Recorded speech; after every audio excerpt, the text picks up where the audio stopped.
Hello again, this is Mike with Toy Train Tips and Tricks, and the chugging sound that you just heard is Lionel's low-budget, ultra-low-tech mechanical sound of steam, or sometimes just called the chugging sound of steam, used by Lionel during the MPC era, 1970s and early 1980s, on their bottom-end starter sets, most often with a locomotive with a DC only motor, or one like this uncatalogued set for 1975 with a mechanical reverse unit.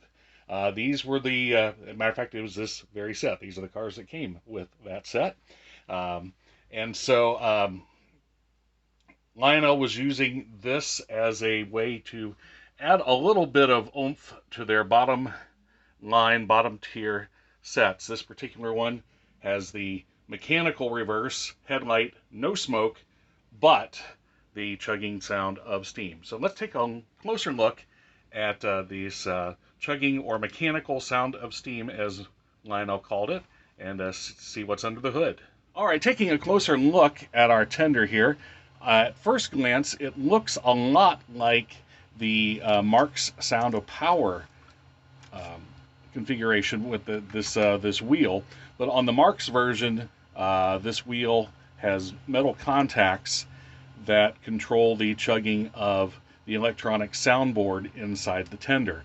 Kind of like the Lionel electronic Mighty Sound of Steam, but with a totally self-contained in the tender without any wires to the locomotive. However, this is low-tech. There's nothing electronic in here. Basically, as the wheel turns, you hear objects inside falling and making the chugging sound. So let's take this apart and show you how it works. But basically, you've got a rolling cylinder with like a rubber tire on there to give it a little bit of traction so it doesn't spin against the center rail. These mechanical units came in a couple of different tender body styles, most frequently with the short streamlined tender with either the coal load, like this one, or sometimes the oil burner type. Take this one screw out, and there's tabs on the other end, so you just separate it like so. And it sometimes also came on the square back tender. And so here is what you have. Now, opening this up, there's a lot of this oxide-looking dust here. My guess is that is from whatever the objects are that are spinning around in there, deteriorating over the course of 40-some years, because the dust in there, it's coating everything. Also notice, if you can see here, and let me hold something behind this, the coal load on these is semi-transparent. There's lots of holes in there to help let the sound out. That's a nice feature. So it looks like it's a solid coal load because it's dark underneath, but you can see that there's lots of holes there to let the sound out. The chamber itself, so we have our little cylinder here, and we've got two chambers here and here that actually hold the magic beans, we'll call them. And then the other two quadrants of our cylinder are open, again, to allow the sound to escape. And I don't know if you can see on camera here, but if I look inside these holes, I can see quite a bit of this this oxide type material, whether that's just dust or whether these are metal pieces that have rusted and the dust is coming off.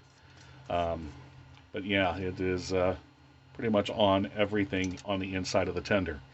And it just snaps into place in this little V channel right here, and rolls along and makes the chug sound.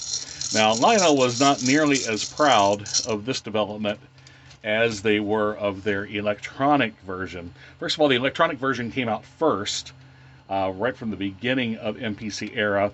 These didn't show up until at least 1973. I know they were out by 75 because that's when this set was made. And they do appear in the catalog from that point up into the early 80s. always on, again, bottom of the line sets with either DC only motors or AC motors with the mechanical reverse, just to keep costs down as low as possible. Whereas the electronic Sound of Steam was usually bullet pointed in the catalog, the mechanical, it would be listed in the features of the locomotive, but not a lot of attention was drawn to it. As a matter of fact, even in this 1980 catalog, 2 places on the same page of the same catalog refer it by different names. One, the Chugging Sound of Steam, and other, the Mechanical Sound of Steam.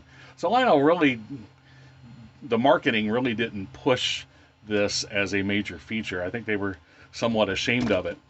Even in the technical drawings, there is no exploded drawing of how this assembles. Just a little subnote on the this tender page from 1978 saying, well, these are the parts you need to substitute if it's a a mechanical Sound of Steam tender rather than the other. The other thing I notice about this is notice the plastic frame instead of the typical sheet metal. You can see that because there's additional details on here that wouldn't be on the sheet metal frame, but it's also lighter. So that's another difference. This would be cheaper, even though it has more detail than your standard tender, because it's all plastic instead of the sheet metal. It is less expensive. So really cutting costs everywhere they possibly can on these sets. So here it is, the mechanical Sound of Steam. Now,